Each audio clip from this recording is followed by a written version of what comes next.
Gravação iniciada. Iniciei. Ok, colegas.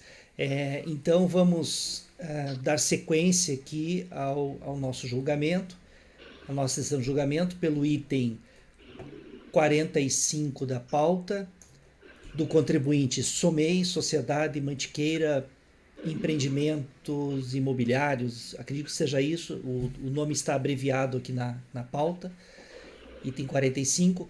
Francisco, pode então passar a leitura do relatório e, na sequência, passar a leitura do voto. Se puder resumir para nós, desde já agradecemos. Pode começar, Francisco.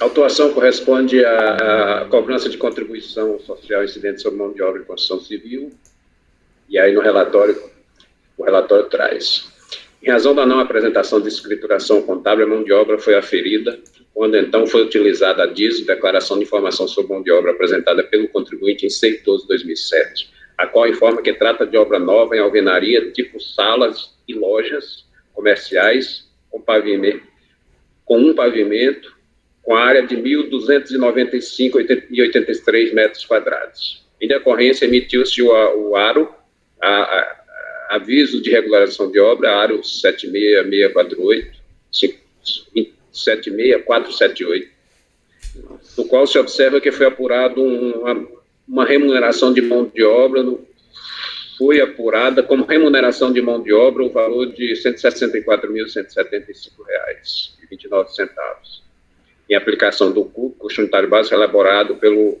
Sinduscon São Paulo. Tendo em vista que não houve a comprovação do recolhimento das contribuições previdenciárias incidentes sobre a mão de obra de construção civil, foi lavrado o presente auto, né? Foram examinados os seguintes documentos: projeto aprovado pela Prefeitura Municipal de Bragança Paulista, processo número tal, DISO, ARO, contrato social e alvará municipal. Foi lavrado também auto de infração pelo descumprimento de obrigação acessória consistente, que não é objeto desse processo aqui.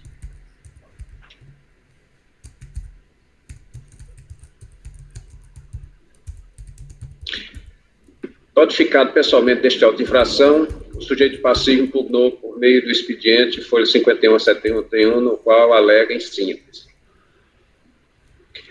Aqui ele traz várias alegações, e a alegação ele traz porque teve os outros processos decorrentes, mas o nosso aqui é específico. Mas o cerne da alegação aqui é a estrutura da obra em si, que a gente vai refutar no voto aqui. Eu não vou ler aqui, porque a gente vai voltar aqui, e aí eu acho que desnecessário aqui, porque a gente estaria repetindo o mesmo contexto. Julgamento de primeira instância: previdenciário, construção civil, mão de obra, contribuição, ausência, aferição indireta, responsabilidade proprietária e o dono da obra, quando aprova em contrário. A ausência de comprovação do recolhimento das contribuições previdenciárias incidentes sobre a mão de obra aplicada na construção civil permite sua aferição.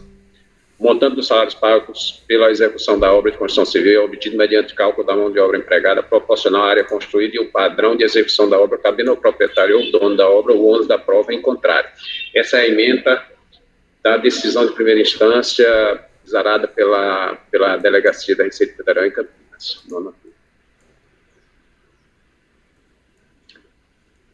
Isso, em seu recurso, o contribuinte replica os argumentos da impugnação, às vezes mudando as palavras, mas não mudando o sentido, nem nada de novo acrescentando.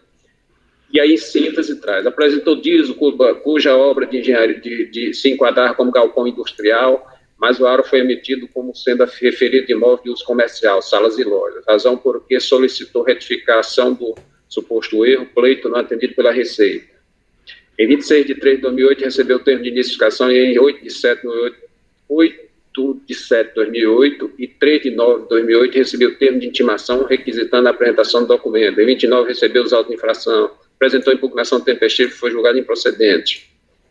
Discorrendo sobre o fato, alega suposto na adequação da aplicação da norma ao caso concreto, discorre acerca do mandado de MDF, mandado de procedimento fiscal.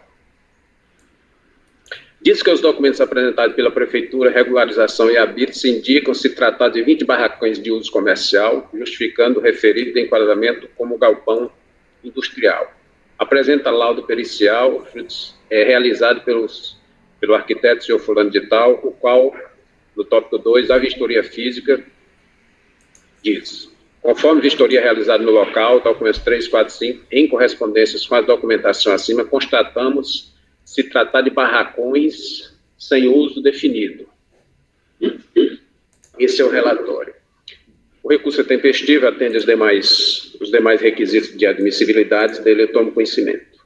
Antes de entrar no voto aqui, eu já vou fazer uma síntese.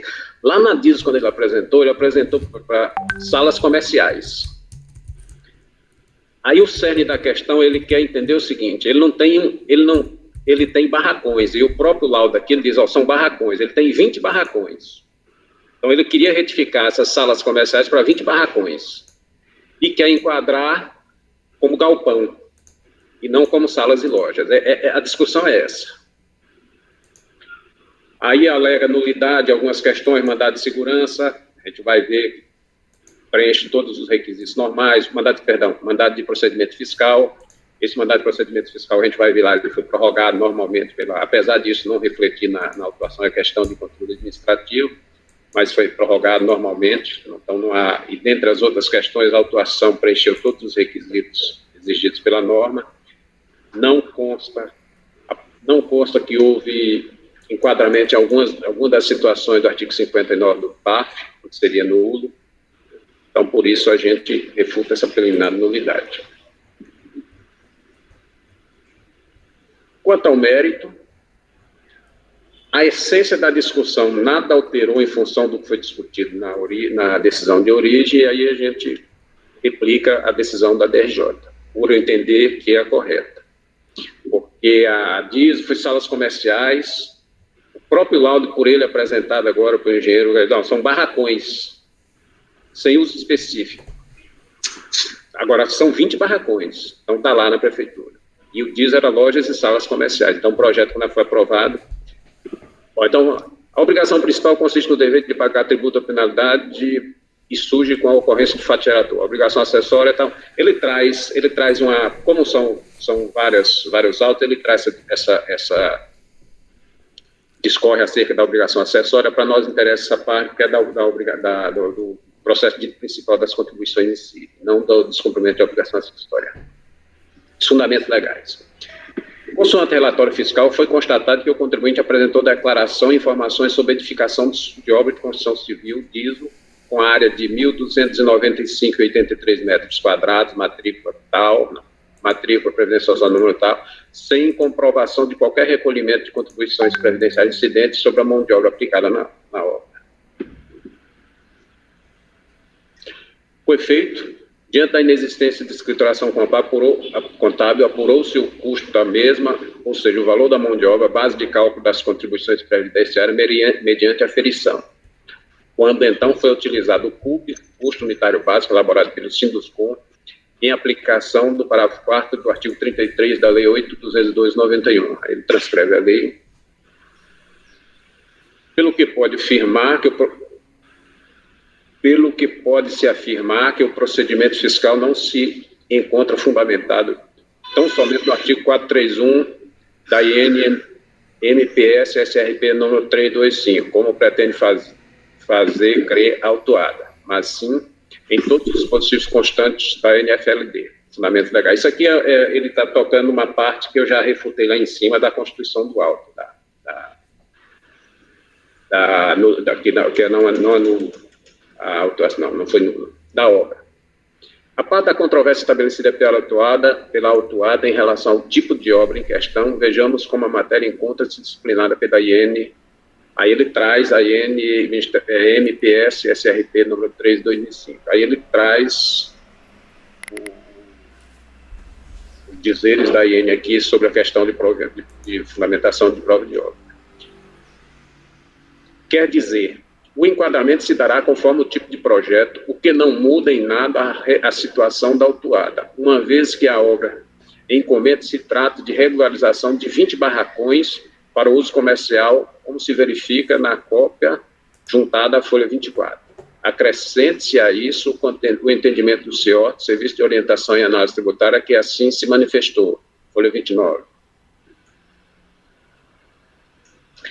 A solicitação para que o imóvel deve ser enquadrado como galpão industrial não pode ser atendido, uma vez que as características do projeto não se encaixam no conceito constante do anexo 10 do Manual de Arrecadação, a saber, galpão industrial, edificação de dimensões amplas, pelo menos com um lado fechado por parede, coberto de telhas ou palhas, sem laje, caracterizado pela presença de um amplo espaço central, sem barreiras significativas horizontais ou verticais.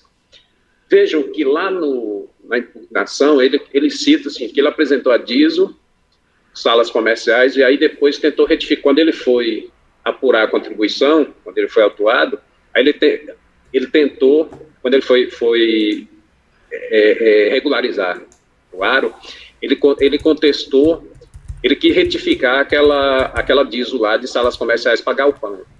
Aí nessa solicitação foi rejeitado, onde tem essa transcrição aí, que olha, não se caracteriza, porque mesmo que fosse 20 galpões, não é um galpão, né? Portanto, para que uma obra seja enquadrada como galpão industrial, é necessário que a mesma possua essas características. Entretanto, faltou a autuada comprovar. Ao contrário, pois o projeto, assim como as fotos juntadas, comprovam a edificação de salas ou barracões e assim preferir, porém, sem as características acima transcritas. A gente está transcrevendo termos, tem alguns termos aqui. Só de edificações de salas ou barracões, se assim preferir, porém... se assim preferir em relação a barracões, não sala, mas barracões, 20 barracões, se assim preferir, porém, sem as características acima transcritas. O fato é que os autos aqui impugnados foram devidamente lavrados para a Constituição e cobrança das contribuições devido com estrita observância das determinações legais vigentes, encontrando-os revestidos das formalidades legais exigidas, justificando-se de forma clara e objetiva a origem e os motivos da autuação. Do mandado de segurança, ele foi comprovado, ele foi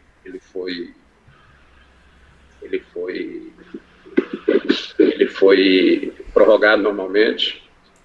Ele alega uma responsabilidade lá, que é refutada também, enquanto a alegação de que a construção foi contratada na forma de instrumento particular de permuta, pretendendo com isso, a nosso ver, se eximir da responsabilidade pela multa aplicada, é de se ressaltar que não foi juntada aos autos qualquer comprovante da verdade de tal afirmação do sujeito passivo, razão pela qual deixamos de manifestar a respeito. Acrescente ainda, como argumentação, que nenhum contrato particular pode ser oposto à fazenda pública com o objetivo de alterar o responsável tributário. Aí traz a legislação.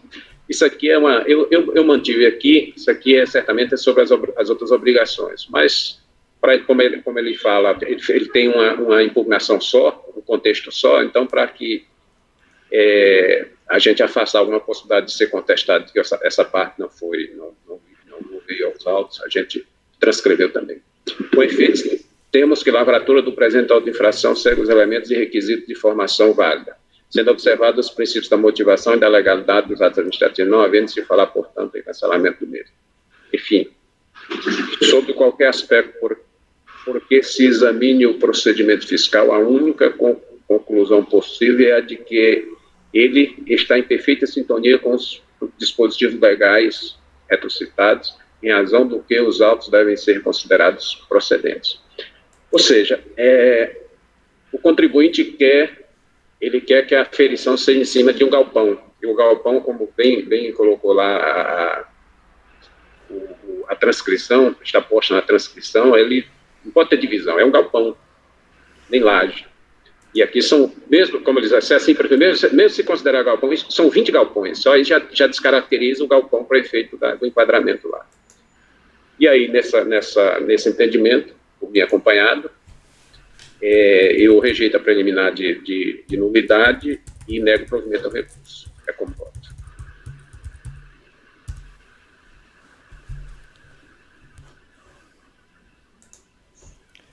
Só um instantinho.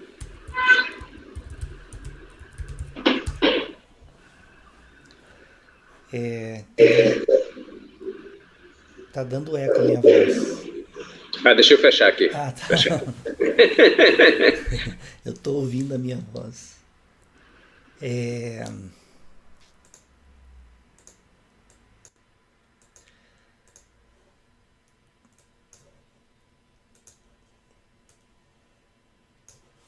Então, colegas, em relação ao item 45 da pauta, do contribuinte SOMEI, Sociedade Mantiqueira Empreendimentos Imobiliários, o conselheiro relator está encaminhando por negar provimento ao recurso voluntário. Alguém gostaria de fazer algum comentário em relação ao voto ou em relação ao processo?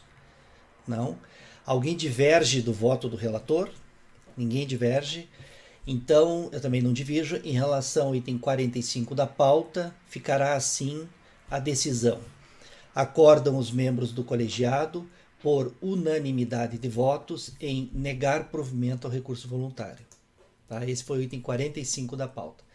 Vamos passar agora para o item 46 da pauta. O contribuinte é Têxtil Lapo Limitada. Inclusive, o contribuinte tem mais um processo, que é o item 47 também. O item 47 também é dessa empresa, Têxtil Lapo Limitada. São 2 processos da mesma empresa, os 2 de relatoria da conselheira Renata. Renata, você vai seguir a ordem? Você vai começar pelo 46? Pode ser? Então...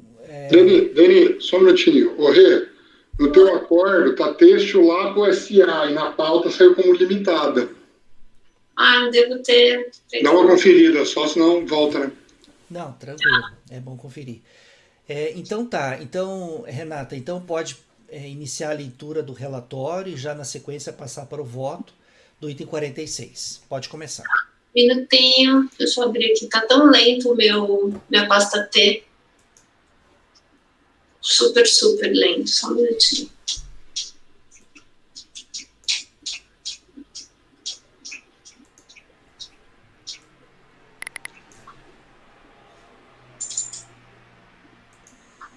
Eu vou pegar o meu na minha pasta mesmo, porque tá lento demais.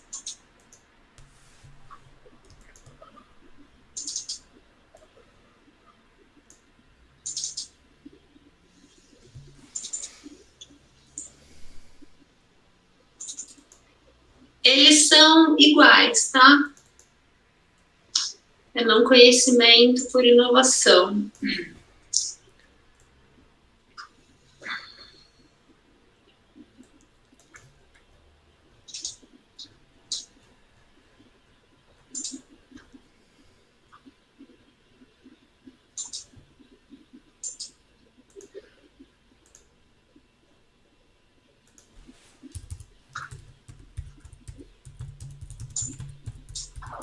Só um minuto, gente, perdão.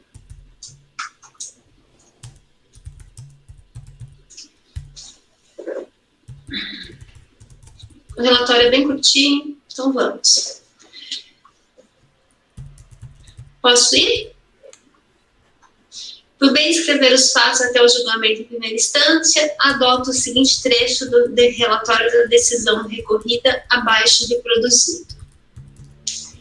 Trata o presente processo de auto de infração por violação ao artigo 30, inciso 1º, a linha A da Lei 8212 de 91 e no Regulamento da Previdência Social, em seu artigo 216, inciso 1, a linha A, por ter a empresa deixado de arrecadar mediante desconto, retenção das remunerações, as contribuições dos segurados empregados a seu serviço incidentes sobre verbas pagas a título de transporte e participação nos lucros ou resultados, consoante o relatório fiscal da infração de folhas 13. De acordo com o relatório fiscal supracitado, os pagamentos constantes das folhas de pagamento elaboradas pela empresa, onde se encontram lançados a título de vale transporte pago, valores pagos em dinheiro nas competências 2 de 2004 e prêmio participação nos resultados referente à participação nos lucros e resultados nas competências 5 de 2004 e 8 de 2004 a 12 de 2004, pasmem de acordo com a lei específica. O relatório fiscal da aplicação da multa de folhas 14 informa como foi calculada a multa no montante de R$ 2.509,78, de acordo com o disposto do artigo 283, inciso 1º, a linha G, e 373, ambos do Regulamento da Previdência Social, aprovado pelo Decreto 3.048 de 99, atualizado pela Portaria Interministerial 77 de 2008. Ademais, informa que, tendo ocorrido circunstância agravante, reincidência genérica prevista no artigo 290, inciso 5º, do mesmo decreto 3.048 de 99, o valor mínimo previsto para a infração em apreço de R$ 1.254,89 centavos foi elevado em 2 vezes, conforme determinado no artigo 292, inciso 4º do mesmo decreto 3.048 de 99. O contribuinte apresentou a impugnação tempestiva, na qual alega que os fatos geradores não foram ocasionados de forma proposital e que foram imediatamente corrigidos, tão logo a empresa teve ciência das irregularidades involuntariamente cometidas. A DRJ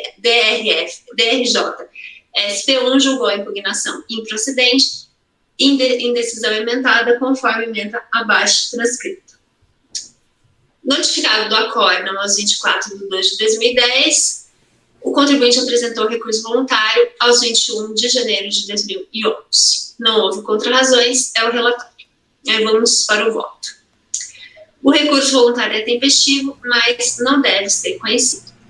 Com efeito, o recorrente, em seu recurso, apresenta argumentos novos, inéditos, completamente dissociados da tese de defesa constante de sua impugnação, que, portanto, não podem ser conhecidos nessa instância de julgamento em face da preclusão.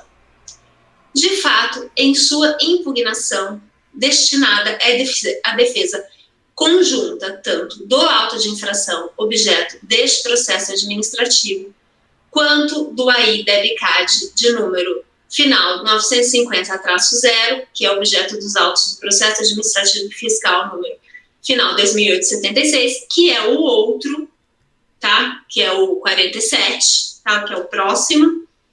O recorrente limitou-se a afirmar que as irregularidades não foram causadas de forma proposital, que foram regularizadas tão logo delas teve conhecimento, conforme constatada no próprio auto de infração. Alega que a empresa realizou a entrega das GFIPs em diversas guias devido à indisponibilidade de caixa no momento dos respectivos vencimentos, o que gerou recolhimento de forma desmembrada. Porém, afirma que não deixou de efetivar nenhum recolhimento e que as diferenças decorrentes de recolhimentos não efetivados nos vencimentos foram regularizadas por meio de parcelamento. Deixa eu corrigir aqui. Por meio de parcelamento, inclusive jactado, o que comprova que não teve em nenhum momento intenção de causar prejuízo ou obter benefício de qualquer forma. Isso é impugnação.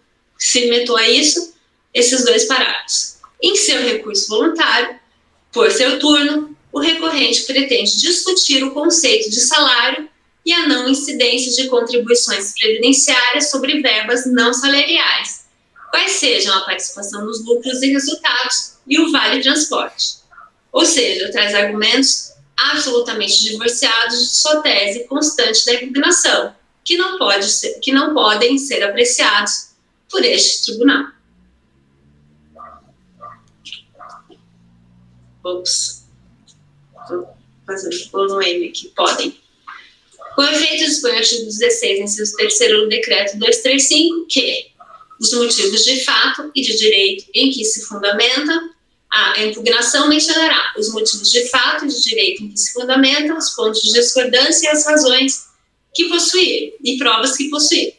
O artigo 17 do mesmo decreto, por sua vez, dispõe que considerar-se-á não impugnada a matéria que não tenha sido expressamente contestada pelo impugnante. O artigo 336 do novo Código de Processo Civil, por sua vez, aplicável subsidiariamente aos processos administrativos, ao processo administrativo fiscal, inclusive, dispõe que incumbe ao réu alegar na contestação toda a matéria de defesa, expondo as razões de fato e de direito, com quem impugna o pedido do autor, especificando as provas que pretende produzir. Analisando o teor deste dispositivo legal, percebe-se que sequer seria necessário nos valermos de sua aplicação subsidiária ao processo administrativo e fiscal, já que seu conteúdo é, em tudo e por tudo, exatamente o mesmo que se tem do conjunto dos artigos 16, inciso 3º e 17 do decreto número 70.235/72. Seja como for, valendo-nos por empréstimo da lição dos professores Nelson Nery Júnior e Rosa Maria de Andrade Nery, em comentário que fazem ao aludido artigo 336 do novo Código de Processo Civil, por força do princípio processual da eventualidade da defesa, o contribuinte deve alegar toda a matéria de defesa que tiver na impugnação, pena de não mais poder fazê-lo em momento posterior em face do fenômeno processual da preclusão consumativa. E aqui ele traga um trecho do comentário que ele faz a esse mencionado artigo, que eu vou pedir para não ler. Em consequência, esses argumentos trazidos apenas em grau de recurso, em relação aos quais não teve oportunidade de conhecer e de se manifestar a autoridade julgadora de primeira instância, não podem ser apreciados por esse colegiado em grau de recurso, em face da ocorrência do fenômeno processual da preclusão consumativa. Nesse sentido, inúmeros são os precedentes desse tribunal, no sentido de não conhecer da matéria que não tenha sido submetida a apreciação e julgamentos de primeira instância, dos quais cito apenas alguns ilustrativamente. Aqui eu relacionei os julgados desse conselho. Em consequência, os argumentos do recorrente, somente levantados neste momento processual, em sede de recurso voluntário, não podem ser conhecidos por este tribunal. Ante exposto, voto por não conhecer do recurso voluntário.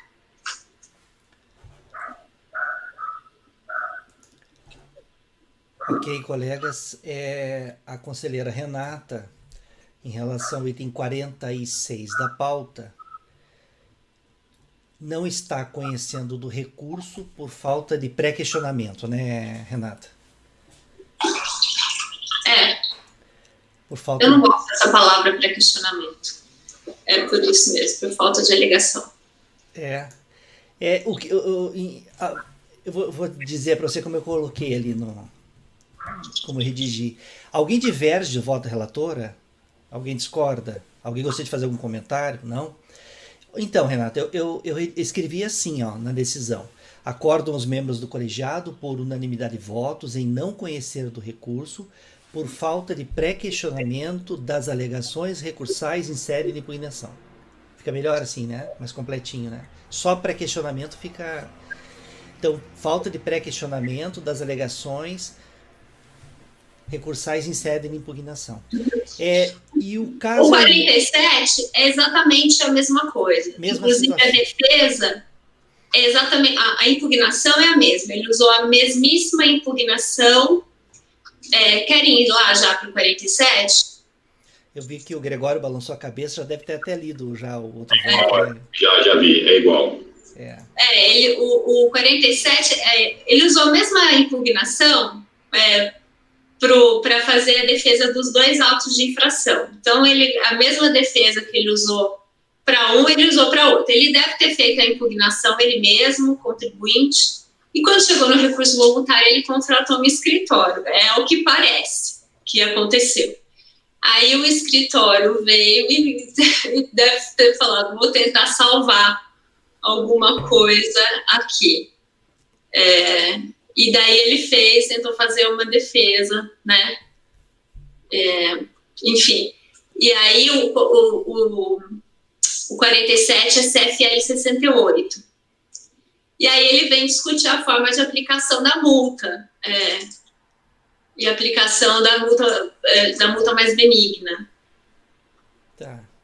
Entendeu? Então, aí ele...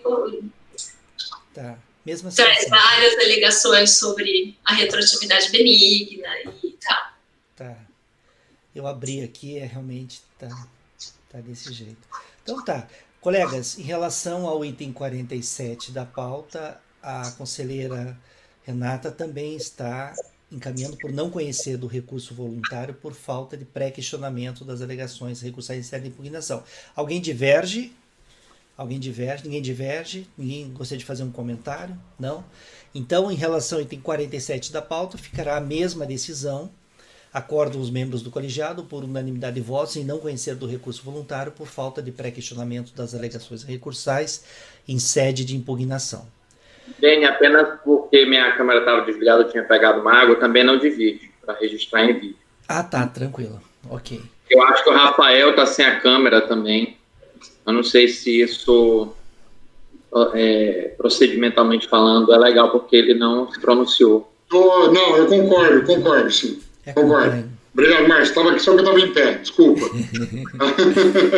Mas concordo com o relator. Vocês fiquem todos de olho nas câmeras, né? Às vezes eu tô olhando para a ata, não tô vendo, alguém fecha lá. Esse tipo de votação mais por aclamação, né? Pela pessoa que diverge, é legal estar com as câmeras todas ligadas, porque caso... É verdade, é verdade. Reparem, colegas, nessas sessões de julgamento, eu não estou fazendo coleta individual dos votos, né? Porque são situações que a decisão basicamente unânime, né? A turma toda acompanha.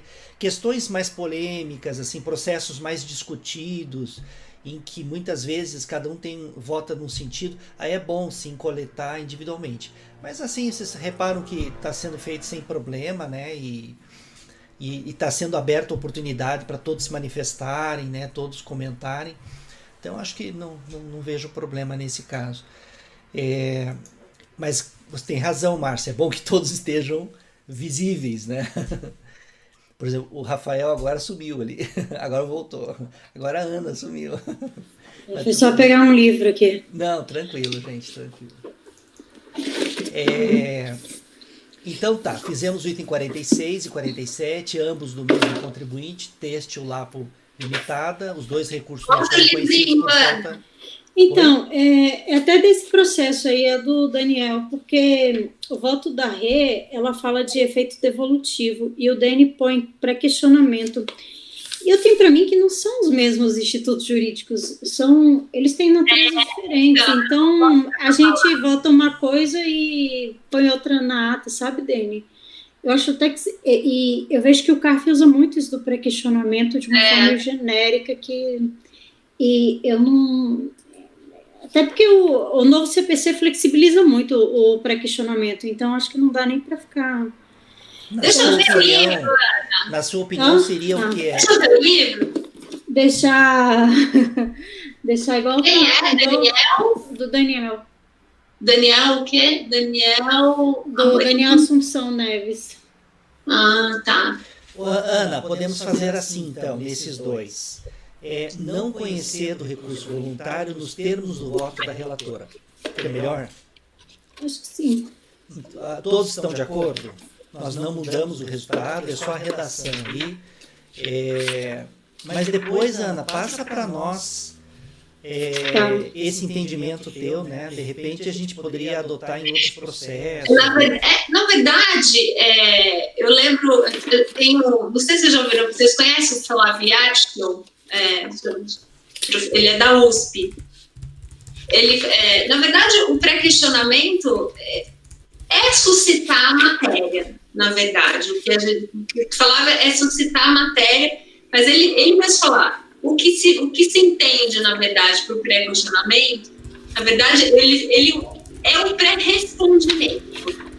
O suscitar em embargos de declaração e a matéria ser respondida para ela poder ser objeto de apreciação pelos tribunais superiores. Então, isso é o pré-questionamento.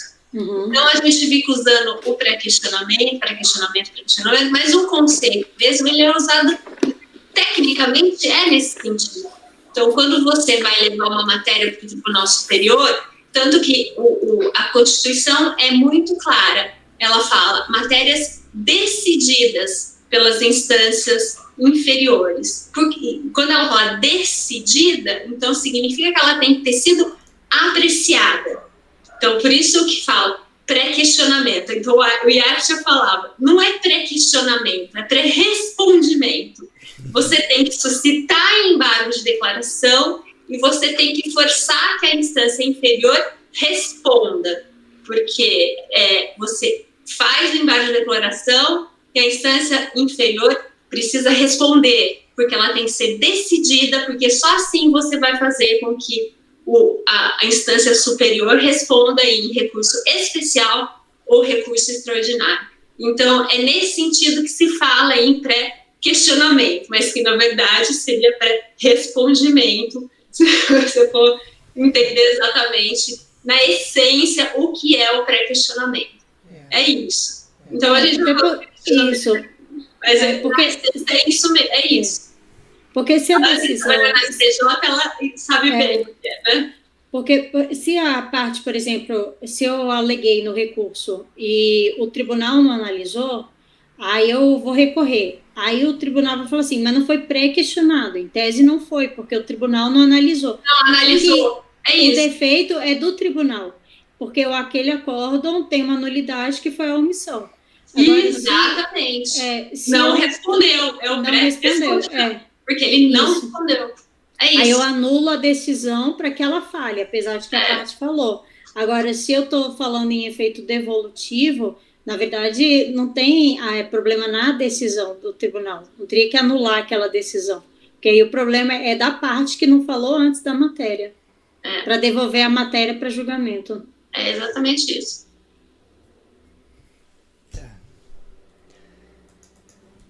Então tá, colegas. Vamos dar sequência, então. Fizemos o item 46 e 47 da pauta. Agora vamos passar para o item 48 do conselheiro, de relatoria do conselheiro Francisco. O item 48 é do contribuinte Sobral Palácio Petróleo Limitada. Francisco, então pode passar a leitura do relatório e na sequência já fazer a leitura do voto.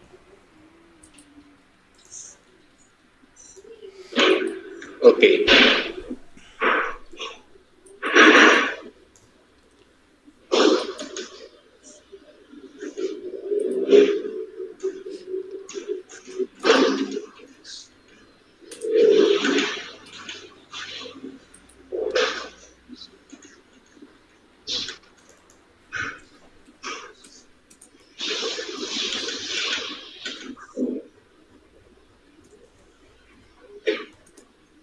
Trata de lançamento referente ao período de apuração, janeiro de 97 a abril de 2005.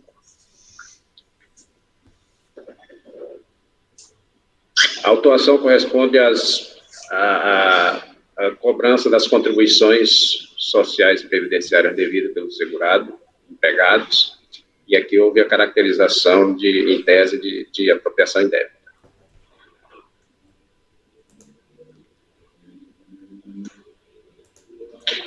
Os valores estão pormenorizadamente informados por estabelecimento, por competência, nos levantamentos da GFIP, do período de 1 de 99 a 4 de 2005, e folha de pagamento, rescisão de contrato de trabalho e rescisão de contrato de trabalho no período de 1 de 97 a 13 de 98, constante do relatório de lançamento anexo integrante da NFLD.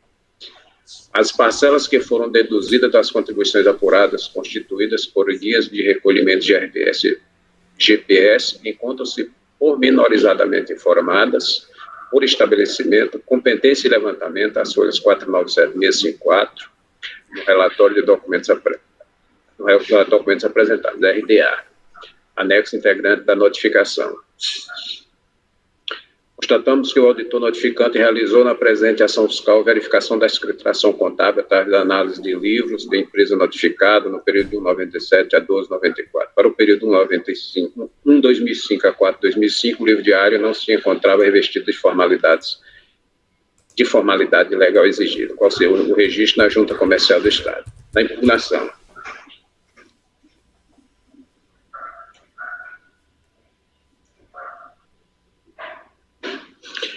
Aqui é uma transcrição da própria impugnação. Ela relata que, com o desiderato de dar maior clareza na demonstração dos fatos relativos à NFLD, foi dada ciência ao sujeito passivo em 12 de 1 de 2007 do relatório fiscal complementar, constituindo-se dessa forma em anexo integrante da presente NFLD, com reabertura do prazo de 15 dias para apresentação de defesa, contados da respectiva ciência, a bem da ampla defesa do contraditório devido ao processo legal. Dentro do prazo regulamentar, a notificação apresentou nova defesa contestando integralmente o lançamento, através do instrumento de folha 1467 a 2064, protocolado sobre o número 29 de 2007. Em síntese, nas duas impugnações apresentadas constam as seguintes alegações. Ele tem uma alegação de nulidade por falta de clareza na autuação, aí a outra alegação, a perda do direito de efetuar o lançamento referente ao período de janeiro de 97 a novembro de 2000, por força de decadência, em face da aplicação do artigo 150, parágrafo 4º do CTN, e que em dezembro de 2006, sem sequer tomar conhecimento de que estaria sendo realizada uma nova fiscalização por parte do INSS, ele recebeu via postal nova FNLD. E a NFLD complementar encerra nítida deficiência na decisão da suposta causa da infração apontada pelo agente fiscal, devendo o presente lançamento ser tido por absolutamente nulo. Que quando a lavatura da NFLD complementar aqui imputada, em dezembro de 2006, já havia caducado o direito de constituição do crédito tributário referente aos fatos geradores que ocorreram de janeiro de 97 a novembro de 2001. De fato, já havia gerado a cognominada homologação tácita, merecendo a NFLD ser julgada absolutamente inválida no tocante ao referido período. E aí ele faz os pedidos dele nessa linha de cancelamento do auto de infração, por decadência e por nulidade. O julgamento da primeira instância considerou procedente o lançamento. Eu vou ler a emenda. A empresa é obrigada a arrecadar as contribuições dos segurados empregados a seu serviço, descontando-as da respectiva remuneração e recolher o produto arrecadado à Previdência Social. Os valores declarados na GFIP constituem-se em termos de condição de dívida, em caso de inadimplemento, sendo seu preenchimento, as informações prestadas e a entrega são de inteira responsabilidade da empresa, servindo o lançamento para formalizar a exigência. Não há que se falar em cerceamento de defesa em lançamento de crédito através de notificação fiscal, na qual os fatos geradores estejam discriminados de forma clara e precisa, bem como as contribuições devidas e os períodos a que se referem. Tratando-se de tributo lançado por homologação, como é o caso de contribuição previdenciária, inexistindo pagamento, o prazo para a constituição do crédito tributário é de 10 anos, contados a partir do primeiro dia do exercício seguinte àquele que o lançamento poderia ter sido efetuado, conforme entendimento, consulta jurídica, MPS, lançamento procedente. Seu recurso é voluntário, o contribuinte replica o que ele alegou na impugnação. Ele alega também alegações acerca de suposta necessidade de realização de perícia para a produção de provas, os dados referentes aos fatos gerados ocorridos entre 97 e 2001 estão extintos pela decadência, nulidade da autuação por falta de clareza da descrição dos fatos, as contribuições sociais devidas foram recolhidas, razão porque o equívoco provocado na GFIP não causou prejuízo ao erário, pede subsidiariamente a redução da penalidade, aplicando-se o disposto no artigo 32, parágrafo 6º, da Lei 8.212, de 91, e portaria MPS 822, de 2005. E acosta posicionamento doutrinário perfilhado ao seu entendimento. O recurso é tempestivo, preenche todos os demais requisitos de admissibilidade, e dele eu tomo conhecimento. Eu vou entrar aqui, eu entendo que o recurso, a autuação não anula, porque ela preenche todos os requisitos legais exigidos, e não se vê situações previstas no artigo 59 do PAF, onde se caracteriza em tese a sua nulidade. Então, os atos estão bem descritos. Uma parte da nulidade que o contribuinte alega é porque ele recebeu uma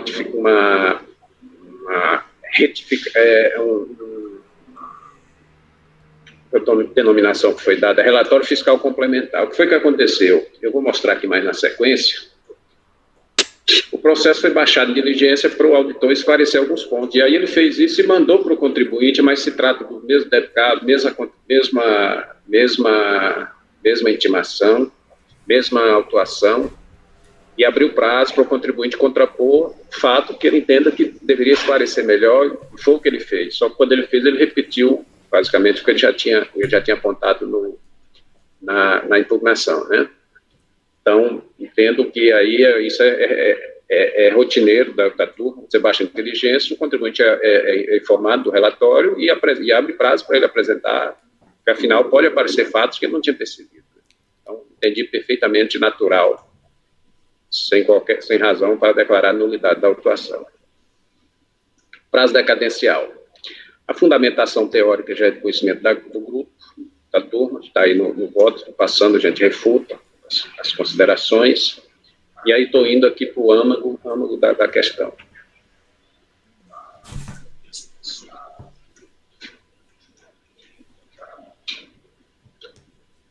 Vai na folha 11 do voto, da minuta de voto.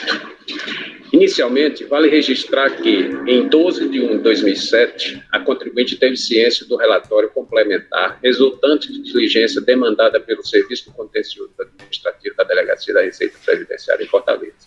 Contudo, referida notificação nada reflete na caducidade e análise, eis que apenas esclarece pontos específicos da autuação em julgamento, debicado 3586333974, conforme certos, que ora transcrevemos. Aí eu trago as folhas aí, né? Na verdade, não foi um relatório complementar, não é uma notificação complementar, como alega o contribuinte. A notificação mesmo não se alterou nisso. Tem aqui despacho do contencioso. O ilustre defendente apresentou as folhas 1439 e 1450, defesa tempestiva sobre o protocolo minutal realizado em 21 de 12 de 2005, alegando a nulidade da NFLD por força da ausência de clareza na descrição dos fatos nela constantes. Cerceamento do direito de defesa. Aí ele discorre mais, mas eu acho que não é. Aí é só a decisão, ele vai decidir. De outro modo, ao examinarmos o relatório fiscal anexo, integrantes desta notificação, folhas tais, entendemos que, conquanto haja solicitação dos livros contábeis, eu estou citando isso aqui, esses itens, que ele vai reportar lá na decisão a eles. O item 5, na decisão dos fatos geradores, em seu relatório, o auditor menciona que o contribuinte não efetuou o recolhimento da totalidade das contribuições previdenciárias dos empregados. Ou seja, cada item desse, o julgador, quando analisou, ele entendeu que carecia melhor esclarecimento. Aí, pelo exame da norma, aí eu decidi aqui, pelo exame da norma supra, verificamos que a irregularidade apontada é passível de lançamento, não acarretando, em tese, a nulidade da presente notificação fiscal de lançamento de débito. Diante do exposto, os autos devem ser encaminhados ao auditor fiscal notificante, a fim de que, atendendo o disposto nos itens 4, 5 e 6, seja emitido relatório fiscal complementar, afastando-se as omissões ou incorreções assinaladas, devendo-se constar a reabertura do prazo para a defesa e encaminhá-lo conjuntamente com os autos a este serviço de contencioso. Ou seja, aqui, se a gente analisar quando a gente discorre, lá no finalzinho, quando eu transcrevo as súmulas, tem o enunciado de súmula 99, depois tem o enunciado de súmula 106, lá no finalzinho do voto, ele tem uma súmula lá que trata de apropriação indébita, que a gente vai ver, vai seguir aqui. E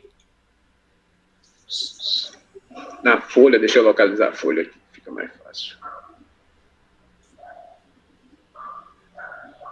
Em suma, o artigo 60 do PAF, ele é bem claro que situações que não causam nulidade, elas podem ser corrigidas durante o processo. Está transcrito no voto, eu não vou perder tempo procurando agora, mas está aí no voto. Tá? Aí do despacho. A gente já leu até aqui, então ele despachou em diligência para o auditor se manifestar. E nesse sentido também traga certa decisão recorrida que igualmente corrobora o manifestado entendimento. Aqui sou eu. O que é que eu estou caracterizando? Eu estou caracterizando que o fato dele receber o resultado da diligência não alterou a data da ciência do lançamento. A ciência do lançamento foi lá, isso aqui só está esclarecendo. Aí eu trago para mostrar que está se referindo ao mesmo lançamento. Aí onde eu faço desse 14, isso aqui é o resultado do processo lá, onde o relator coloca, então até o 16 eu trago. Aí faço essa inferência. Como se vê nos autos, houve apropriação indébita de contribuições previdenciárias, razão porque, nos termos do enunciado de súmula cap 106, alegado lapso decadencial terá sua contagem iniciada no primeiro dia do exercício seguinte àquele em que o lançamento poderia ter sido efetuado, conforme regulamento dado pelo artigo 1731 do CT. Por conseguinte, os créditos atinentes às competências 197 a 1199 estão extintos. Eis que a ciência do lançamento somente ocorreu em 7 de 12 de 2005, posteriormente à expiração do período decadencial, o qual, quanto a estas, operou-se em 31 de 12 de 2004. Eu coloquei a competência 1199, porque a 1299, a GFIP é entregue no mês seguinte. E se ela é no mês seguinte, então o fato, você ele não poderia se lançar isso, ele não pode, se é entregue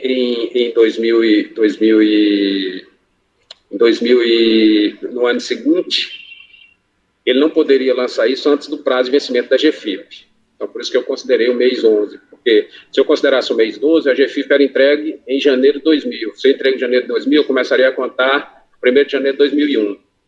Então, por isso que eu estou situando aí até a competência 11 de 99.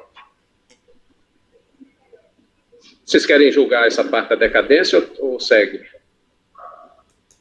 Pode seguir, Francisco. Acho que a turma não vai divergir dessa parte aí. Pode seguir. Matéria não impugnada. Ele pede lá no recurso, além do que ele trouxe na impugnação, ele pede que seja reduzida a penalidade. Só que essa matéria ela não constou da impugnação. Então, a gente não conheceu dela. Pelas razões já de conhecimento do grupo, foi inclusive objeto de discussão no voto anterior. Com riqueza dada a cultura jurídica da nossa ilustre relatora, Renata. E Ana, né? Renata e Ana.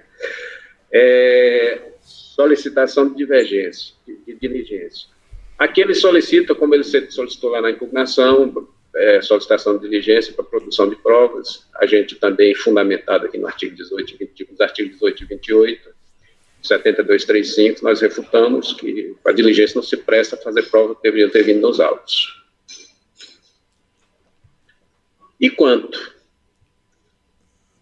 à alegação o resto que foi alegado, tirando essas questões que a gente já botou, não vi nada que pudesse mudar minha opinião em razão do que a origem decidiu. E aí, nesses termos, eu estou adotando o excesso dessa decisão como razão de decidir contra isso. Aí eu vou ler aqui. Na mesma linha, não procede a alegação do defendente ao defender que o auditor contentou-se em lavrar em conta exclusiva os dados consignados na GFIP, informações estas que involuntariamente foram registradas equivocadamente. Ou seja, ele alega, não, houve equívoco. A fiscalização que identificou o equívoco. Então, a gente refuta, a gente está tratando disso, e aqui tem a fundamentação do voto, da obrigatoriedade de declarar, que ele não comprovou. Estou passando. E aí, concluindo, trago a conclusão da DRJ, eu aproveito, descabida para o caso em concreto a alegação de não consideração pelo auditor do recolhimento de contribuição patronal depositada em juízo, por tratar-se de NFLD relativa à contribuição previdenciária descontada do segurado empregado. Por derradeiro, considerando que a defendente não apresentou nenhum fato novo suscetível de modificar o presente lançamento, nenhum meio probatório que prova em contrário, sendo acrescido aos autos capaz de elidir a exigência do presente crédito, não há que se falar em insubsistência do lançamento e nem em procedência da ação fiscal. A legislação que ele trouxe aos autos também não nos vincula, embora perfilhada ao seu entendimento, e assim eu concluo, ante o exposto, conheço parcialmente o recurso interposto, não se apreciando a matéria sem pré-questionamento a gente pode mudar esse pré-questionamento, a lição que a gente vai ter aí, né? Ante o exposto, conheço parcialmente do recurso interposto, não se apreciando a matéria sem pré-questionamento na parte conhecida, rejeitar a preliminar nela suscitada e, no mérito, dar-lhe parcial provimento, extinguindo-se o crédito tributário atinente às competências 197 a 1199, porquanto já decaídas quanto de sua constituição. É assim como voto. Ok, Francisco. Só uma questãozinha, as matérias que você não tá conhecendo são... É só a redução pedido de redução de multa que ele não alegou na impugnação.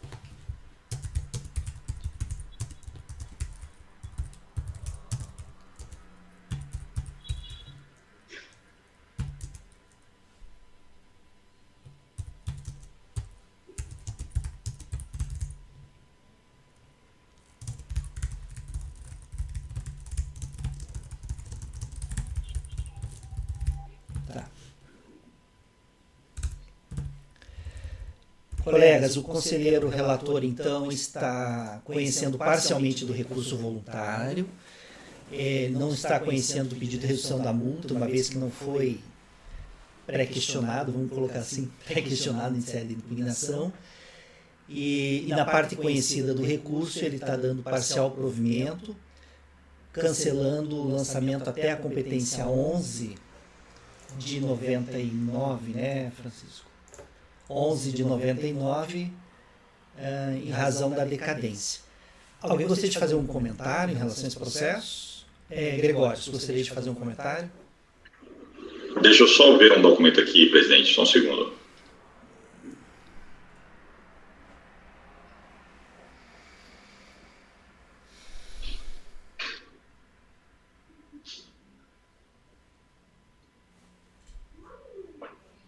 O processo está bem lento, viu?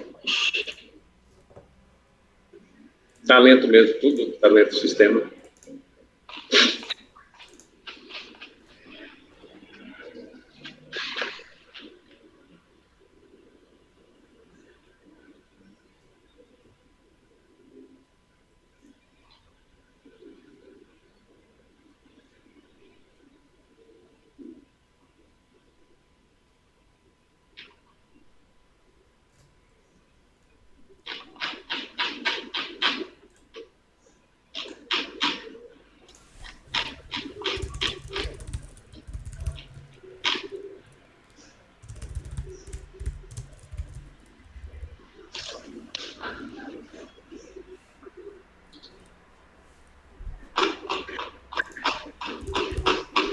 O outro processo é bem rápido. Vocês não querem pedir vista de mesa nesse aí? Nesse caso aqui, Francisco, ele está falando que houve uma apropriação indébita, né? Isso. Ele reteve e não recolheu. Isso. Quando a gente vai para o demonstrativo discriminativo analítico de débito, o DAD, tem lá o valor que foi apurado pela fiscalização, e aí tem créditos considerados. Aí aqui tem diversos créditos que foram considerados pela fiscalização, e ele está lançando a diferença. Ele considera alguns créditos. Ele considera, está lá no relatório, né? Pois é, e aí, isso aqui é caso de apropriação indébita ou ele está lançando diferença, eventualmente, do que o contribuinte entendeu que era devido e o que ele apurou como devido? Olha, o meu entendimento é que, de uma forma assim, como é que eu te diria, meio rústica, seria mais ou menos assim. Ele era para ter, ele legalmente a retenção de 200, ele reteve os 200, escriturou 50, 100, eu comprovei essa aqui, eu aproveitei esses créditos, eu entendi mais ou menos assim. Como é que é? Ele reteve 200? Em algumas situações, mas assim, não está claro quais foram as que houve retenção e que não houve. Quer dizer, que ele compensou, porque ele não compensou de todas, né? Se a gente vê no relatório aqui, ele compensou de parte. Tem uma parcela só que ele traz no relatório. Deixa eu abrir a decisão aqui que a gente vê um minutinho.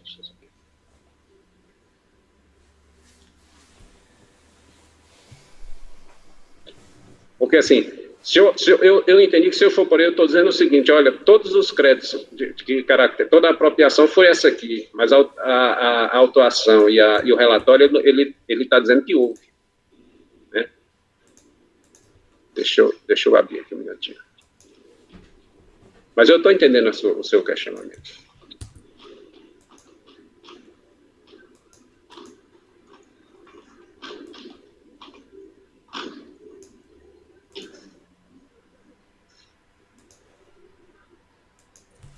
É porque diferença entre o contribuinte apurou e recolheu versus o que a fiscalização apurou e entende como devido, a gente julga todo dia, toda a sessão.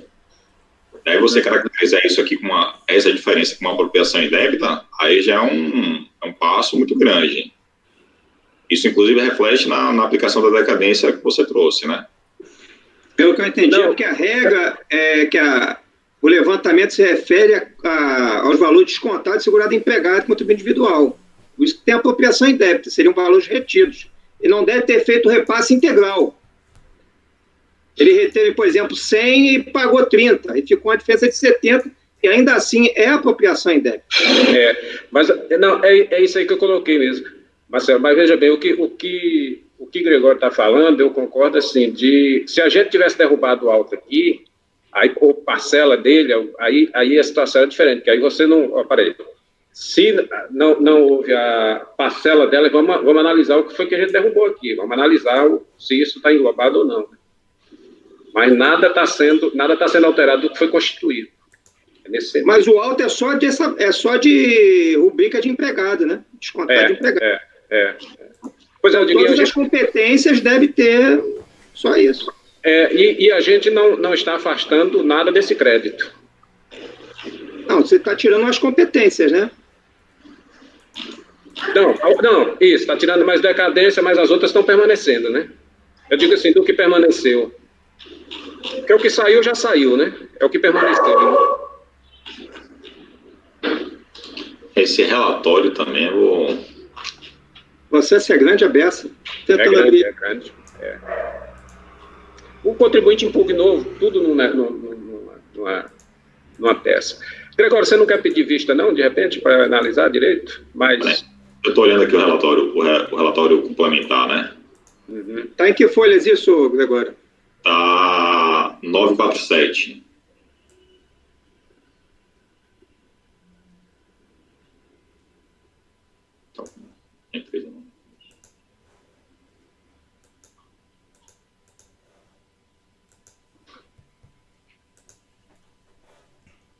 Pode ver.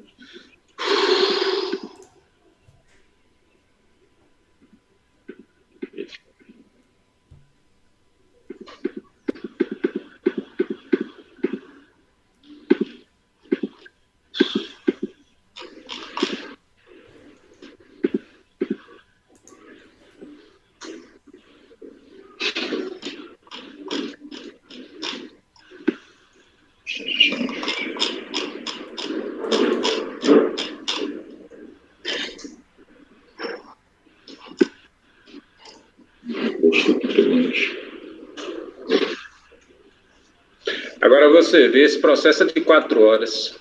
Você passa mais de 4 dias, 4 horas você não consegue ler esses relatórios, nem impugnação.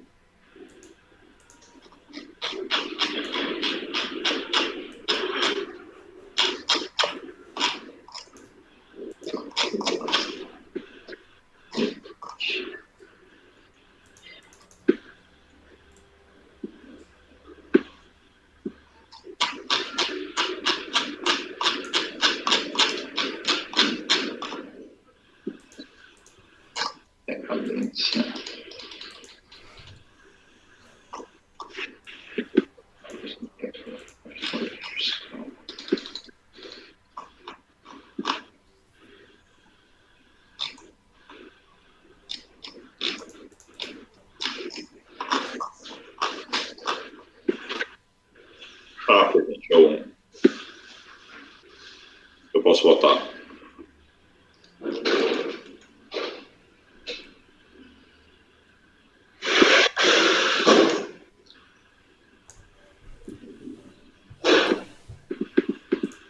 Já pode votar, Gregório? Já pode. Eu estou abrindo aqui o processo também, mas é muito longo, né? Muita informação. Tá, eu vou fazer de novo a pergunta. Alguém diverge do voto do relator? Ninguém diverge? Ninguém mais gostaria de fazer algum comentário? Francisco, ele alega no recurso que tem pagamentos. É isso mesmo?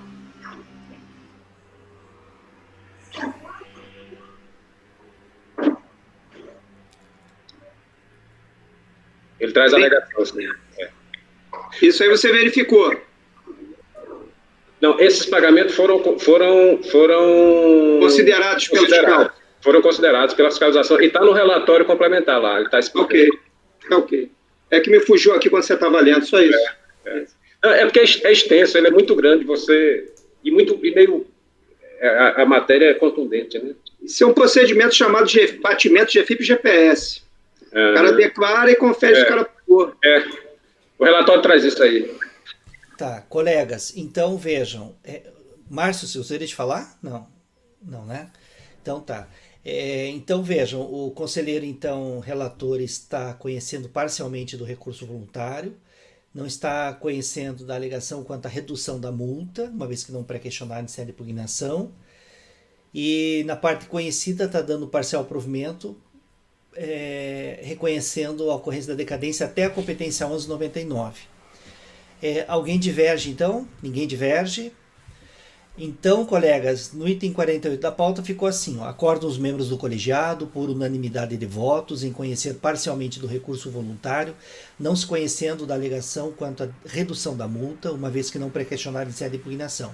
E, na parte conhecida do recurso, dar-lhe provimento parcial para cancelar o lançamento em relação às competências até 11 de 99, uma vez que atingidos pela decadência.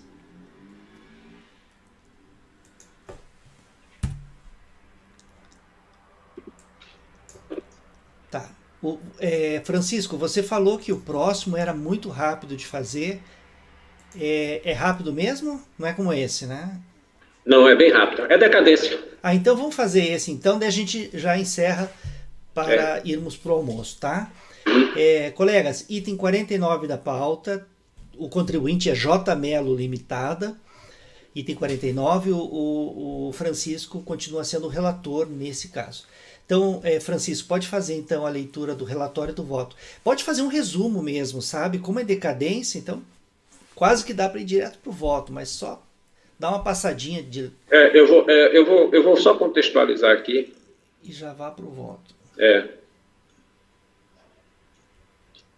Foi uma autuação, período de janeiro de 97, o período de apuração 97, janeiro a dezembro. E na notificação fiscal para exigência de contribuições destinadas à Seguridade Social, descontado das remunerações dos empregados. Tal. Aí o relatório traz a contextualização, traz as argumentações do contribuinte, o recurso, julgamento de primeira instância. Julgamento de primeira instância, o julgador trouxe a seguinte ementa.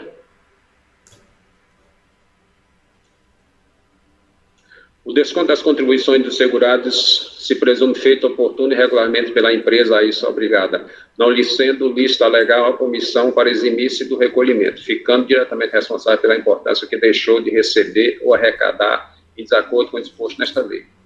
Decadência, inocorrência. Não há que se falar em decadência quando ainda não transitado o prazo legal de 10 anos para a cobrança da Seguridade. Produção de prova, pedido genérico, ele contesta também. O recurso repete basicamente o que pediu na impugnação, que não ocorreu essas retenções, que os Faria alega também decadência. O recurso é tempestivo e preenche todos os requisitos de admissibilidade, a gente entra, conhece, e aí já entra na decadência aqui, como é assunto já debatido na turma, conhecimento de todos. Eu estou indo aqui para a materialidade fática aqui da... Tratando-se das competências de 97, período de apuração 1º de janeiro a dezembro de 97, mesmo se considerando o prazo decadencial visto na regra estabelecida no artigo CTN, no 73, inciso 1, teve sua contagem iniciada em 1º de janeiro de 98 e 1º de janeiro de 99. Estas referentes à competência 12 e 13. O primeiro dia do exercício seguinte é aquele que o lançamento poderia ter sido efetuado. Por conseguinte, A razão está com o recorrente, pois a ciência do respectivo lançamento somente ocorreu em 28 de 12 de 2007. Posteriormente, a expiração do prazo decadencial, o qual já tinha se operado em 31 de 12 de 2002 e 31 de 12 de 2003, conforme o processo número 229. Ou seja, a ciência do lançamento ocorreu 5 anos depois de decair. Então, porque a vigência era do prazo de 10 anos. Ante o exposto, dou provimento ao recurso interposto, extinguindo-se o crédito tributário decaído, restando prejudicado a análise das demais razões de defesa apresentadas pelo recorrente. É como voto. Essa decadência é alegada no recurso, né? Alega. Mas a decadência, Dani, eu entendo, eu acompanhei, inclusive, a gente acompanhou um levantamento que agora questionou, mesmo se não for questionado, eu a reconheço de ofício. Sim, não, é só para eu saber como eu coloco. Tá, se é de ofício não. Tá. Não, é alegada, sim. Alegada.